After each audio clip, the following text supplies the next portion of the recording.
2018 ድሮፕ ሺፒንግ ባስጀምራችሁ ምን ይመስላችኋል? ቆይ መጀመሪያ ድሮፕ ሺፒንግ ምንድን ነው? ድሮፕ ሺፒንግ በቀላል አማርኛ ሳስረዳችሁ እናንተ የራሳችሁ የሆነ ዌብ ስቶር ይኖራችኋል። ከዛ በኋላ እናንተ ከተለያዩ ዌብሳይቶች ላይ ከአሊባባ ከኢቤይ ሊሆን ይችላል ፕሮዳክቶችን ዋጋ እየጨመራችሁ እናንተ ስቶር ላይ ያስገብታችሁ የእናንተን ስቶር እያስተዋወቃችሁ ከዛ በኋላ መሸጥ ነው ማለት ነው።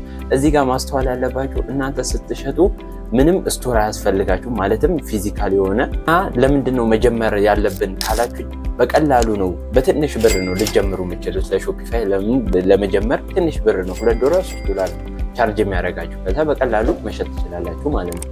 እና ደግሞ ኢዝሊ ለወርልድ ነው የምትሸጡት፣ ሎካሊ ብቻ አይደለም፣ በቃ ለዓለም አቀፍ ነው የምትሸጡት። እና ይሄ በጣም ለእኛ አድቫንቴጅ ይሰጠናል ማለት ነው። ተጨማሪ ደግሞ ትላልቅ የሆኑ በልክ የሆኑ እቃዎችንም መሸጥ ትችላላችሁ። ምንም በቃ ለእናንተ የሚያስፈልጋችሁ ይሄ ስቶር ምን አያስፈልግም። ጀስት እነሱ ስለሚልኩላቸው ለኦርደር ላደረጉ ሰዎች በቀላሉ ማድረስ ትችላላችሁ ያንን ሰርቪሳችሁ። ኮምፒቲሽኑ ነው በጣም ከባድ የሚሆንባችሁ። ሌላው አሪፍ ነው እና ብዙ አሁን እንደውም ብዙ እንትን እያለበት አይደለም ጀምሮ አሁንም የሆነ ያህል አድቫንቴጅ አለ፣ ግን ኮምፒቲሽኑ ነው ከባድ። ይሄ ቪዲዮ ከተመቻችሁ ላይክ፣ ሰብስክራይብ፣ ሼር ማድረግ እንዳይረሳ። ይመቻችሁ። በቀጣይ ምን ይሰራል?